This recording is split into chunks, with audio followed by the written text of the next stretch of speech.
Bonjour à tous, donc aujourd'hui on se retrouve pour un exercice sur les circuits électriques, mais pas n'importe lesquels. On va voir les deux éléments qui permettent de mesurer à la fois le courant ou la tension dans un circuit électrique. Je te mets l'énoncé ici, je vais le laisser en permanence. N'hésite pas à faire pause pour pouvoir justement faire l'exercice par toi-même. Donc là, l'idée de la vidéo, c'est exercice, puis sa correction et son explication évidemment. Donc Christophe a représenté un schéma électrique, mais il a oublié les lettres dans les symboles des ampères et des volts. Recopie et complète le schéma suivant avec les appareils de mesure corrects et leurs bornes. Ça c'est très important. Il faudra bien placer les bornes. Alors dans un premier temps, je vais recopier avec toi le circuit électrique. Je vais essayer de le faire assez vite, mais comme ça va te laisser toi aussi du temps pour le réaliser correctement.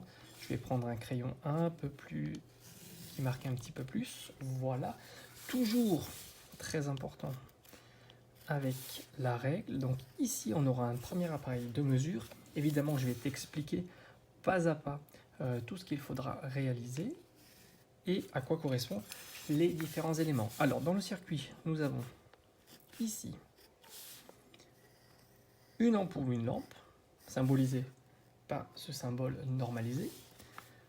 On a aussi un générateur, pas une pile, mais un générateur. Ils nous ont précisé le plus et le moins, les bornes du générateur. Ici. Après, on a un appareil de mesure qui est juste avant ici, le générateur. Hop. On continue. Ils ont rajouté ici un autre appareil de mesure. Et enfin, on a une autre ampoule ici. Et on boucle là. Et ils ont rajouté un autre appareil de mesure qui part d'ici et qui va jusqu'au sommet de l'ampoule. Alors, dans un premier temps, qu'est-ce qu'on va faire? On va... Voilà, donc là, on sait que l'ampèremètre est symbolisé par un A et le voltmètre est symbolisé par un V. Ça, c'est très important. Donc ici, alors, et tu sais que l'ampèremètre doit être positionné en série, ça veut dire qu'il doit être traversé par le courant. Et l'ampèremètre, lui, se met en dérivation. C'est très important. Donc ici, on a le plus, ça veut dire que le courant sort du générateur par ici, I. Il continue ici. On va évidemment le cibler uniquement sur le circuit, d'accord? Après, on continue ici. Ok? Donc il circule comme ceci, et après, il va boucler ici. On ne le met pas dans la partie ici, parce que tu t'aperçois que ici, on a un appareil qui est en dérivation. Et tu sais que le voltmètre se place en dérivation. Ça voudra dire que nous avons ici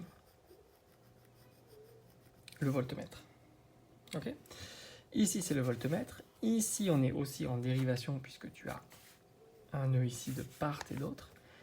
Ici, on va mettre le voltmètre. Alors, on pourrait imaginer que le courant passe dans le voltmètre. C'est vrai qu'il y a un courant résiduel puisque, en fait, le voltmètre a une résistance interne très très grande.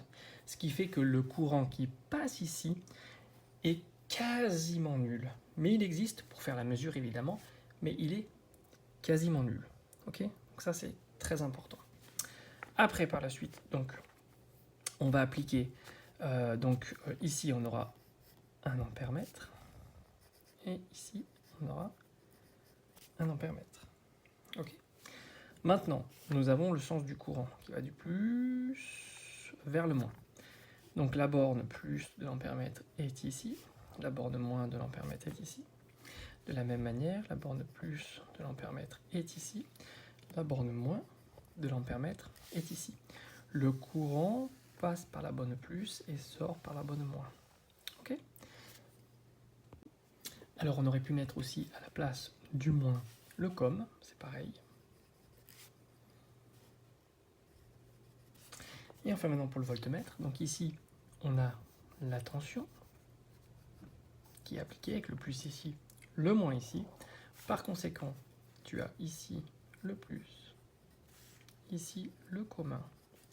Et de la même manière, ici tu as le commun, et ici le plus. Voilà, on a terminé ensemble cet exercice. J'espère que pour toi, ça s'est bien passé.